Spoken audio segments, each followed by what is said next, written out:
என்ன ரொம்ப நேரம் அமைதியாக வந்த மாதிரி இருக்கு? அதெல்லாம் ஒன்றும் இல்லைடா. ஒரு பாப்பா கமெண்ட் பண்ணியிருந்தது. அந்த பாப்பா அவங்க ஃப்ரெண்ட்ஸ் எல்லாம் ரொம்ப மிஸ் பண்ணுதாமா. அதனால் அவங்க பேரெல்லாம் சொல்லி இவங்க வந்துட்டு சொல்ல சொன்னாங்கன்னு சொல்லியிருந்துச்சு. அதுதான் எந்த கேரக்டர் வச்சு சொல்லலாம் அப்படின்னு யோசிச்சுட்டு இருக்கிறேன். ஓஹோ, நான் கூட ஏதோ பொண்ணு பார்க்க போன இடத்துல அந்த போல் வேண்டாம்னு சொல்லிடுச்சு, இந்த பூக்குண்டு இருக்கிறேன் நினச்சேன். அது ஏன் வேற யாராவது சொல்லணும், நீயே சொல்ல வேண்டியதானே? இல்லை அந்த பிள்ளை ஏதாவது என் கேரக்டர் மாதிரி நினச்சிருக்குமே என்னமோ.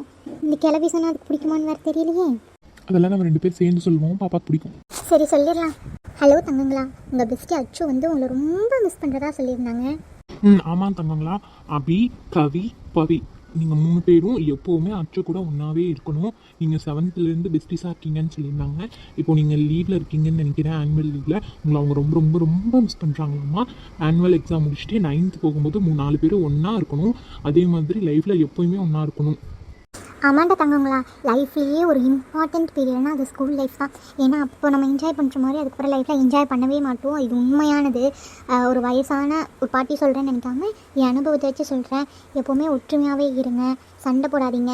அதே மாதிரி மெமரிஸ் க்ரியேட் பண்ணுங்கள். சண்டையே வந்தாலும் அதுலேருந்து ஒரு மெமரி க்ரியேட் பண்ணுற மாதிரி பண்ணிக்கோங்க. லைஃப் லாங் அது மறக்கவே மறக்காது.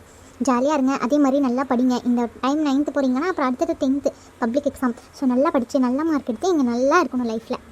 ஆமாண்டா தங்கங்களா, ஸ்கூல் டைம் ஒரே ஒரு வாட்டி தான் வரும். அதில் 2 இம்பார்ட்டன்ட் திங்ஸ் இருக்குது. ஒன்று, லைஃப்பை நம்ம எவ்வளோ என்ஜாய் பண்ணுறோமோ அவ்வளோ என்ஜாய் பண்ணிக்கணும். அதே மாதிரி படிப்பில் ஃபோக்கஸ் பண்ணியே ஆகணும்.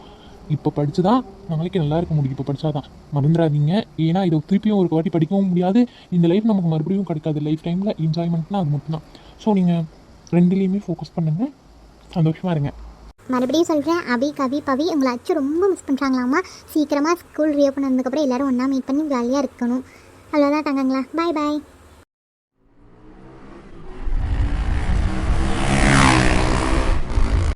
ஏங்க இன்னொரு பூரி வைக்கிட்டாங்க. அதெல்லாம் வேணாம் செல்வி, இன்னைக்கு பூரி மசாலா நல்லா இருக்கு. சரிங்க. ஐ அம்மா, இன்னைக்கு பூரியா? ஆமாண்டி, வா சாப்பிடலாம். செல்வி எனக்கு போதும். ஏங்க சாப்பிட்டு போங்க. அதான் வேண்டாம்னு சொல்கிறேன்ல. அப்படி நான் என்னப்பா பண்ணிட்டேன்? பெத்த பிள்ளைய விட உங்களுக்கு வேற ஒருத்தர் முக்கியமாக போயிட்டான்ல. நான் அவனை பிடிக்கலன்னு மட்டும் தானே சொன்னேன், வேற ஏதாவது சொன்னேனா? பிடிக்கலன்னு நீ யார்கிட்ட சொல்லியிருக்கணும்? எங்ககிட்ட சொல்லியிருக்கணும். உனக்கு அவனை பிடிக்குதோ பிடிக்கலையோ நீ எங்ககிட்ட அவங்களாம் போனதுக்கப்புறம் சொல்லியிருக்கணும். என்னமோ இப்போவே தாலி கட்டி கூட்டிகிட்டு போகிற மாதிரி அம்மா உம்மான்னு கத்துன. அவங்க என்னதான் இருந்தாலும் வயசில் பெரியவங்க, இப்படி அசிங்கப்படுத்த அனுப்பியிருக்கிற. சொல்லு, என்னை இப்படி தான் வளர்த்தனா? பிடிக்கலன்னா நீ என்ன பண்ணி போனோம்? எங்கள் 2 பேர்த்துக்கிட்டே சொல்லியிருக்கணும்ல. நாங்கள் அப்படி உன்னை கட்டாயப்படுத்தி கல்யாணம் பண்ணி வைக்க போகிறோம். உனக்கு அது தெரியாதா? உன் விருப்பம் தானே. என்ன மன்னிச்சிடுங்கப்பா. மன்னிப்பு இப்போ எப்படி அவங்க மூஞ்சில போய் முடிப்பேன்? நல்ல குடும்பம் தெரியுமா உனக்கு? அம்மா சாரி அம்மா. விடுடி, என்ன பண்ணுறது? பூரி கிச்சனில் இருக்க போட்டு சாப்பிட்டுக்கியா? எனக்கு ஒரு மாதிரி இருக்கு. சரிம்மா. என்ன மங்களம், வீடெல்லாம் பிடிச்சிருக்கு தானே? வீடெல்லாம் நல்லா தாக்கா இருக்குது. ஒரு ஆளுக்கு இது பார்த்தாதான் என்ன? நான் சொன்னேன்ல. ஆமாங்க்கா, அப்படியே கொஞ்சம் நேரம் உட்காந்துட்டு போகலாங்க்கா. காலெலாம் ஒரே வலி, அங்கே வரைக்கும் எவன் நடந்து போகிறது. சரி மங்களம். அப்புறம் உன் பையன்கிட்ட சொல்லிட்டியா இந்த மாதிரி வாடகைக்கு வீடு பார்க்குறேன்னு? பணமெல்லாம் ரெடி பண்ணிட்டியா? அது நைட்டு தாக்கா ஃபோன் பண்ணால் நல்ல விவரத்தையும் சொன்னேன். இந்த மாதிரி 2000 தான் வாடகையாமான்ட்டு. அவன் சரி அப்படின்னு சொல்லியிருக்கிறான். அங்கே தண்ணியாக நிற்கிதையா, மழை பெஞ்சா என்னால் முடியல அப்படின்லாம் சொன்னேன். அவள் தான் எதுவும் ஃபோனில் அவன் கூட கால் மூண்டு சவுண்டு கேட்டுச்சு, கத்திட்டு கிடந்தான். அவன் சரின்னு சொல்லிவிட்டேன், நான் போட்டு விட்றோம் அக்கௌண்ட்டில் நீப்பா இருமான்ட்டான். பரவாயில்ல, உன் பையனாவது பார்த்துக்கிறானே, மருமக நல்லா இல்லைனாலும். ஆமாங்க்கா. உமா சொல்லுங்க அத்தை. இன்னைக்கு என்ன சமையல்? இட்லி அத்தை, இட்லி. அண்ணி, எனக்கு இட்லி பிடிக்காதுன்னு உங்களுக்கு தெரியாதா? எனக்கு தோசை சுட்டுத்தாங்க. அட, உனக்கு இட்லி பிடிக்காதுன்னு எனக்கு தெரியும் காவியா.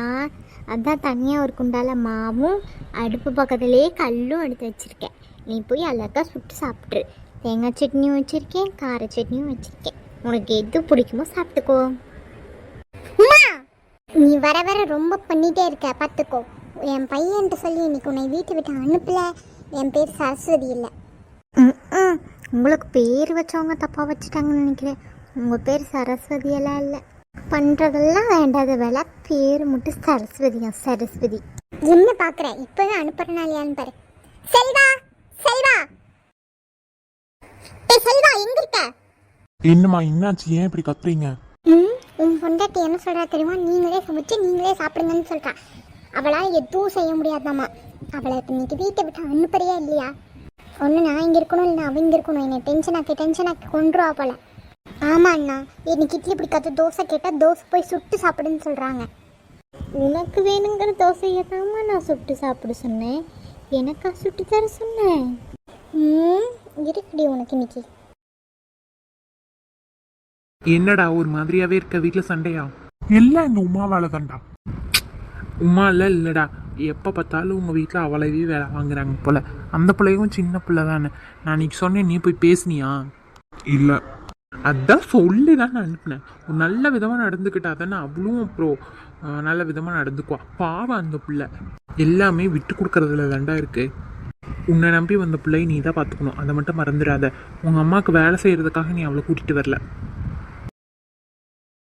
உனக்கு என்ன காவியா, அவ உனக்கு தேவையானதை தானே சுட்டு சாப்பிட சொன்னா, அவளுக்கு சுட்டு தர சொல்லல.